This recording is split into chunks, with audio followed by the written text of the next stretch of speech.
there's a lot of shame around codependency and Oh, yeah. realizing, oh gosh, like, like I was with this person for years and begging for them to love me and they never were able to get there. And, then it left me feeling shattered and broken and like, what's wrong with me that Yes. I'm so messed up, right? It's such an internal dialogue and it's rooted in low self-esteem. I mean, that's codependency, right? Like I'm not worthy, I'm not lovable, I'm not enough. And so I feel like being able to just own it and be like, yes, I am codependent. And there are some really positive things about being codependent that helped me survive this relationship or my childhood or whatever it was. But then there's a flip side that gets me into pretty effed up relationships that I maybe, are toxic and hurtful toward me and aren't good for me. Yeah, and that's so well said, because our adaptive child traits is where the codependency comes from. So we had to learn how to survive our environment. For those of us who turned into perfectionists and people pleasers and caretakers and all of those things, those were our adaptive child traits. That's how we stayed safe. And I have a book coming out in a few weeks, and I love how you use that term of, or I guess the question of the what's wrong with me. I reference that throughout pretty much the duration of my book, that's always been the question that's come up for me since my childhood of like, what is wrong with me that I have anxiety and depression and my friends are just being carefree and being kids, and what is wrong with me that in high school, even I remember I couldn't maintain I didn't want to maintain a relationship. I guess I could say I had commitment issues as a teenager. So that's pretty telling what was going on. And so that has been really the theme that has been woven throughout my life of the what's wrong with me. And I love how you're bringing awareness to that it's not that there's something wrong with you. You learned these traits to stay safe. And unfortunately, what was adaptive has now become maladaptive. Right. And then there's a certain responsibility as an adult to say, okay, I couldn't help what happened to me as a child. If there was, addiction going on in your family or just family dysfunction of any sort, whatever it might have been.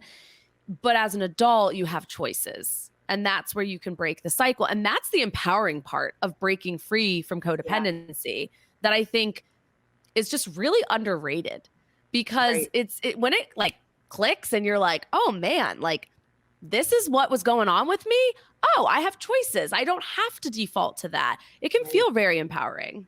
Right. And that is exactly it. That awareness is always the first step. And being aware of also when we talk about the codependent narcissistic dance that goes on. So you gave a good definition of the codependency and narcissism. I like to be really clear that just because somebody has narcissistic tendencies does not make them pathological. It's not diagnosable. They just have tendencies, which, by the way, we all have narcissistic tendencies somewhere along the spectrum, but it's just how much of the tendencies that somebody has. And also really the concerning part is when they lack self-awareness around them. And so this is often maybe they have a really hard time taking feedback, really self-absorbed. They're not asking you questions back. Everything is about them. There's also tends to be a lot of manipulation, gaslighting, and these manipulative behaviors are done in a way to also receive your esteem, your attention. And I think that's one of the most important things to keep in mind, because often codependency gets looked at as like, oh, the poor codependent, and then like the evil narcissist. And the person with the narcissistic tendencies is having just as much experience with their trauma triggers. There's just as much going on for them. It's just manifesting in a different way. I think that's so well said, because it's really easy to be like, oh, the narcissist is evil. Sure. They do some pretty messed up things sometimes, right? Sure. Like you could probably, like, anybody listening is like, oh yeah, I got a list, like boom, boom, boom, boom.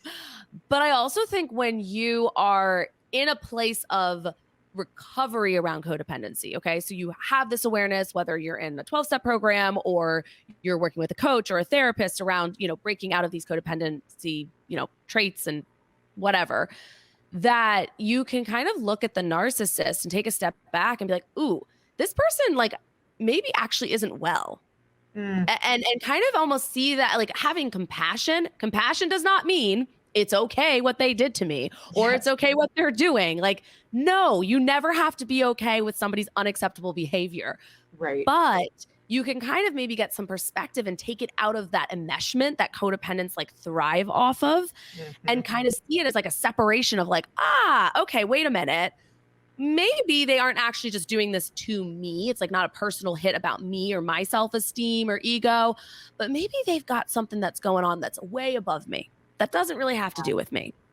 Yeah, that's a powerful moment when you can first recognize that empathy is not enabling and vice versa. And so you Right. can figure out how you can hold space for that partner's experiences without enabling their behaviors.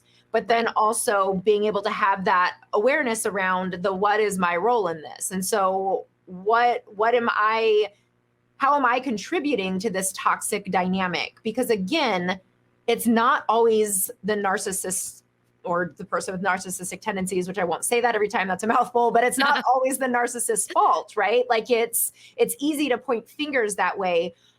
But how many times do you keep going back to the same situation that you know better? Or how many times do you say, why do they keep doing this to me instead of why am I allowing this? And so when you can recognize your role in it and you can have awareness around and really just take,